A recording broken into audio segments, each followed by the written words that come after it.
दोस्तों, अगर आप म्यूचुअल फंड में इन्वेस्टमेंट करते हैं तो आपको बोला जाता है कि आप डाइवर्सिफाई करके अपने इन्वेस्टमेंट को इन्वेस्ट करिए। इससे फ़ायदा ये होगा कि आप एक तरीके से अपने रिस्क को कम कर देते हैं। तो जब भी आप म्यूचुअल फंड में इन्वेस्टमेंट करते हैं तो अलग अलग एएमसी के साथ आपको इन्वेस्टमेंट करने की सलाह दी जाती है, जैसे एएमसी 1, एएमसी 2।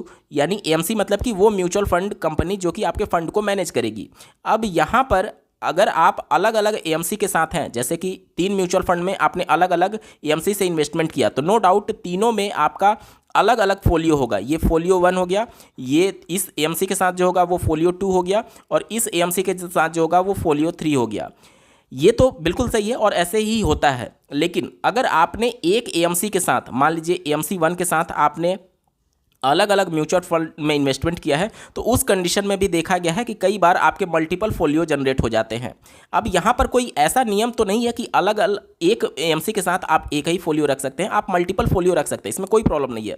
लेकिन एज ए इंडिविजुअल आपके लिए भविष्य में जाकर के बहुत सारी दिक्कतों का सामना करना पड़ता है। जैसे मान लीजिए कि आपने बैंक अकाउंट चेंज करना चाहते हैं, तो आपको सब में अलग अलग रिक्वेस्ट जनरेट करना पड़ेगा। इसके साथ ही साथ अगर आप नॉमिनी अपडेट करना चाहते हैं तो तीनों में आपको अलग अलग रिक्वेस्ट जनरेट करना पड़ेगा। मतलब कोई भी एक्शन आप लेंगे तो तीनों में अलग अलग एक्शन आपको लेना पड़ेगा।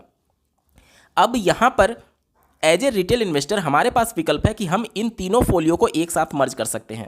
अब यहाँ पर देखिए, अलग अलग फोलियो जनरेट होने के कई कारण होते हैं। कई बार क्या होता है, रिटेल इन्वेस्टर को पता ही नहीं होता है और एएमसी के द्वारा मल्टीपल फोलियो जनरेट कर दिया जाता है। जैसे मान लीजिए आपका किसी एक एएमसी के साथ किसी एक म्यूचुअल फंड में ऑलरेडी इन्वेस्टमेंट चल रहा है। अब अगर इसी एएमसी के साथ दूसरा आप इन्वेस्टमेंट किसी दूसरे म्यूचुअल फंड में करना चाहते हैं, लेकिन एएमसी सेम है, तो उस कंडीशन में एएमसी को ये चाहिए था कि आपका पुराना रिकॉर्ड चेक करे और जो पहले से आपका फोलियो चल रहा था उसी फोलियो नंबर से ये नया इन्वेस्टमेंट हो जाना चाहिए। लेकिन एएमसी क्या करती है कि वो एक नया फोलियो जनरेट कर देती है, फोलियो नंबर 2। इस प्रकार करना एएमसी इसलिए प्रेफर करती है क्योंकि जितनी ज़्यादा फोलियो होंगे वो पब्लिक डोमेन में ये सूचना देती है कि हमारे पास इतने फोलियो हैं, यानी हमारे पास इन्वेस्टर की संख्या ज़्यादा है। यानी एक तरीके से संख्या बल दिखाने के लिए ये एएमसी इन्वेस्टर्स के मल्टीपल फोलियो जनरेट कर देती है, जिसकी वजह से जो रिटेल इन्वेस्टर हैं उनको नुकसान उठाना पड़ता है या फिर बहुत सारी दिक्कतों का सामना करना पड़ता है।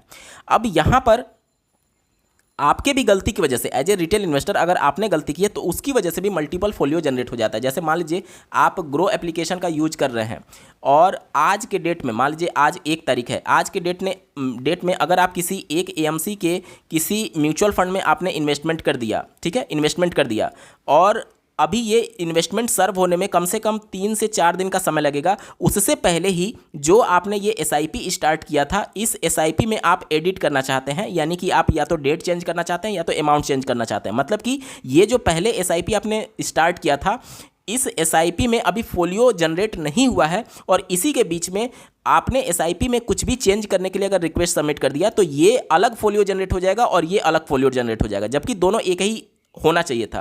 तो ये कई बार होता है, रिटेल इन्वेस्टर की गलती की वजह से भी मल्टीपल फोलियो जनरेट हो जाते हैं।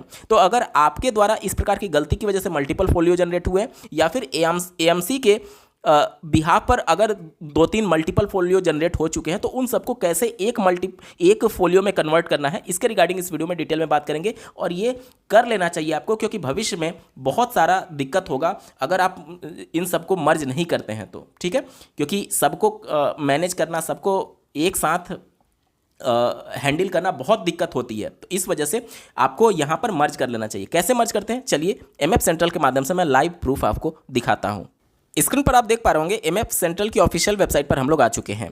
अगर आप पहले से यहाँ पर अकाउंट क्रिएट कर चुके हैं तो उस कंडीशन में आप अपना पैन नंबर डालेंगे, यहाँ पर पासवर्ड डालेंगे और आई एम नॉट रोबोट पर चेक पर क्लिक करेंगे और साइन इन पर आप क्लिक कर सकते हैं। लेकिन अगर आप पहली बार यहाँ पर विजिट कर रहे हैं तो अभी आपका अकाउंट नहीं होगा, उस कंडीशन में आपको यहाँ पर साइन अप का एक लिंक दिया गया है, इस पर सिंपली आपको क्लिक कर देना है। जैसे ही इस पर आप क्लिक करते हैं तो आपको यहाँ पर अकाउंट बनाने के लिए बोला जा रहा है। तो यहाँ पर आप अपना पैन नंबर डालेंगे, उसके बाद से यहाँ पर आप अपना मोबाइल नंबर डालेंगे, चेक बॉक्स पर टिक करेंगे और इनके टर्म्स एंड कंडीशन को एग्री करेंगे। उसके बाद से क्रिएट अकाउंट पर आपको क्लिक कर देना है। उसके बाद से आपको पासवर्ड सेट करने के लिए बोला जाएगा और 5 क्वेश्चंस आपसे बोला जाएगा इसका आंसर देने के लिए। मल्टीपल क्वेश्चंस होते हैं जिसमें से कोई भी 5 आप सेलेक्ट कर सकते हैं।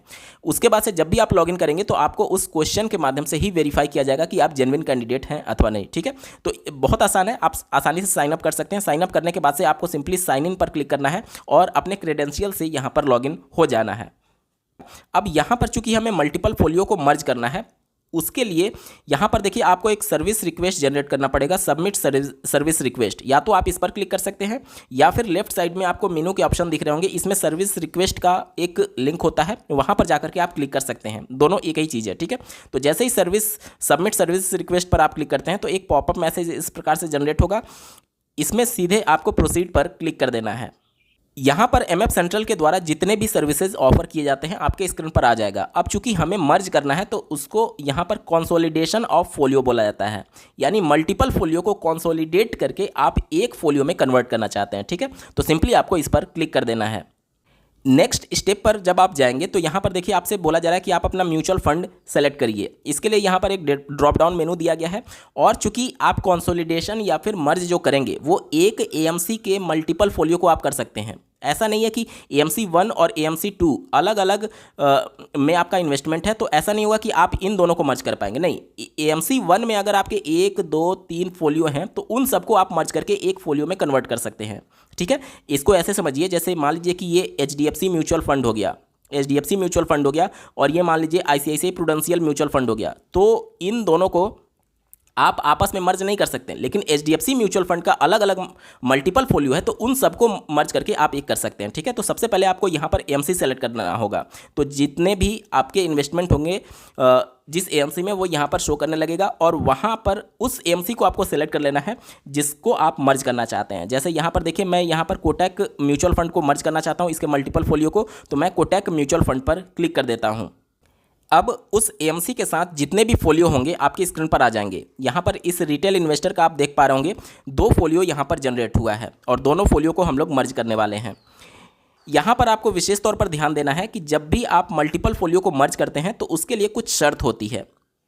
एमएफ सेंट्रल की ऑफिशियल वेबसाइट पर जब कंसोलिडेशन से रिलेटेड FAQ आप देखेंगे तो यहाँ पर दिया गया है कि आप किस प्रकार के फोलियो को कंसोलिडेट यानी मर्ज कर सकते हैं। तो आप मल्टीपल फोलियो को कर सकते हैं सिंगल फोलियो में, लेकिन इसके लिए शर्त यह है कि जो पैटर्न होगा होल्डर्स का और जो मोड ऑफ होल्डिंग होगा वो दोनों में सेम होना चाहिए। यानी कि मान लीजिए कि आपके एक फोलियो में आप प्राइमरी होल्डर के तौर पर उस म्यूचुअल फंड को होल्ड कर रहे हैं, और दूसरा फोलियो जिसमें आप भी होल्डर हैं और कोई दूसरा भी है, मतलब कि जैसे आप ज्वाइंट अकाउंट ओपन कराते हैं उसी प्रकार से अगर आपका ज्वाइंट होल्डर है, ज्वाइंट होल्डिंग है म्यूचुअल फंड में, तो आप दोनों को एक साथ मर्ज नहीं कर पाएंगे। यानी कि इंडिविजुअल के केस में या फिर दोनों ज्वाइंट के केस में ही मर्ज होगा, ऐसा नहीं है कि इंडिविजुअल और ज्वाइंट वाला मर्ज हो जाएगा। यहाँ तक चीज़ें स्पष्ट हो गई। इसके साथ ही साथ जो टैक्सेशन का रूल होता है वो दोनों में कॉमन होना चाहिए, ठीक है। इसके साथ ही आपको टारगेट फोलियो और सोर्स फोलियो को भी समझना है। टारगेट फोलियो क्या होता है? तो टारगेट फोलियो वो फोलियो है जो मर्ज होने के बाद से आपका रहेगा। जैसे मान लीजिए एक फोलियो ये हो गया और दूसरा फोलियो ये हो गया। अब जब दोनों आपस में मर्ज होंगे तो जाहिर सी बात है एक का अस्तित्व खत्म हो जाएगा। तो आप किसका अस्तित्व रखना चाहते हैं, यानी मर्ज होने के बाद से कौन सा फोलियो आपका बचा रहना चाहिए, ये आपसे पूछा जाएगा टारगेट फोलियो में। तो जैसे आप एक को बचा रहना चाहते हैं, यानी ये चाहते हैं कि इसी में ये दूसरा वाला जाकर के मर्ज हो जाए, तो टारगेट फोलियो आपका 1 हो जाएगा। और दूसरा क्या हो जाएगा? दूसरे को बोला जाएगा सोर्स फोलियो, ठीक है। यानी कि दूसरे को आप मर्ज कर रहे हैं किस में? एक में, तो दूसरे का अस्तित्व खत्म हो जाएगा और एक वाला जो है वो आपका टारगेट फोलियो हो जाएगा, ठीक है। तो टारगेट फोलियो का मतलब वो फोलियो है जब मर्ज होने के बाद से जो आपका बचा रहेगा, और सोर्स फोलियो वो फोलियो है जो कि मर्ज होने के बाद से उसका अस्तित्व खत्म हो जाएगा। यहां तक क्लियर हो गया? स्क्रीन पर आप देख सकते हैं यहाँ पर दोनों फोलियो में से हमसे बोला जा रहा है कि प्लीज सेलेक्ट टारगेट फोलियो। मैंने आपको क्या बताया कि टारगेट फोलियो वो फोलियो है जो कि मर्ज होने के बाद से हमारा एग्जिस्ट करना चाहिए, ठीक है। तो इन दोनों में से जिसे भी आप टारगेट फोलियो बनाना चाहते हैं उसे आप बना सकते हैं, ठीक है। यहाँ से मैं एक टारगेट फोलियो को सेलेक्ट कर लेता हूँ। इस चेकबॉक्स पर क्लिक करेंगे रेडियो बटन पर, उसके बाद से नेक्स्ट पर आपको क्लिक करना होगा। उसके बाद से देखिए टारगेट फोलियो आपका यहाँ पर सेट होकर के आ चुका है। अब आपसे बोला जा रहा है कि प्लीज सेलेक्ट सोर्स फोलियो। अब मान लीजिए यहाँ पर इस रिटेल इन्वेस्टर का सोर्स फोलियो के तौर पर एक ही बचा है। अगर आपके मल्टीपल फोलियो होंगे 10, 15, 20 सारे यहाँ पर लिस्ट होकर के आ जाएंगे, और सबको आप एक बार में ऊपर दिए गए इस चेकबॉक्स पर क्लिक करके टिक कर सकते हैं, ठीक है। तो यहाँ पर जैसे ही आप टारगेट फोलियो को सेलेक्ट करते हैं तो टारगेट वाला यहाँ से हट जाएगा, क्योंकि ऐसा तो होगा नहीं कि टारगेट भी और जो सोर्स है वो भी दोनों कॉमन हो, दोनों अलग अलग ही तो होंगे। तो यहाँ पर टारगेट फोलियो सेलेक्ट करने के बाद से जो भी बचा रहेगा वो सोर्स फोलियो में हो जाएगा और सबको एक साथ टिक करके आप सबको एक ही में मर्ज कर सकते हैं। ठीक है, तो यहाँ पर मैं सोर्स फोलियो को सेलेक्ट कर लेता हूँ। इस चेकबॉक्स पर सिंपली क्लिक करना है। उसके बाद से नीचे आपको नेक्स्ट का बटन दिया गया है, इस पर आपको क्लिक करना होगा और यहाँ पर जो टर्म्स एंड कंडीशन एग्री करने के लिए इस चेकबॉक्स पर भी आपको टिक करना है। आपके रजिस्टर्ड मोबाइल नंबर पर एक 6 डिजिट का OTP भेजा गया है। इस OTP को यहाँ पर सबमिट करेंगे और वेरीफाई OTP पर आपको क्लिक करना होगा। जैसे ही OTP से आप वैलिडेट होंगे तुरंत आपके स्क्रीन पर सक्सेस का मैसेज आ जाएगा और यहाँ शो करेगा your request is successfully submitted with tracking reference number this. ये आपका ट्रैकिंग रेफरेंस नंबर है। ठीक है, यहाँ पर नीचे एक लिंक दिया गया है ट्रैक माई रिक्वेस्ट, इस पर क्लिक करके आप अपने रिक्वेस्ट को ट्रैक कर सकते हैं। आप स्क्रीन पर देख पा रहे होंगे आज के डेट में जो हमने रिक्वेस्ट सबमिट किया था कंसोलिडेशन ऑफ फोलियो, ठीक है, वो यहाँ पर स्टेटस में कंप्लीट शो कर रहा है और यहाँ पर व्यू का एक लिंक दिया गया है, इस पर क्लिक करके आप डिटेल में चेक कर सकते हैं। आप स्क्रीन पर देख पा रहे होंगे कोटक म्यूचुअल फंड के 2 फोलियो को हमने मर्ज किया था, तो यहाँ पर आपका टारगेट फोलियो शो कर रहा है, यहाँ पर सोर्स फोलियो शो कर रहा है और स्टेटस में सक्सेस शो कर रहा है, यानी कि आपके दोनों फोलियो जो हैं वो आपस में मर्ज हो चुके हैं।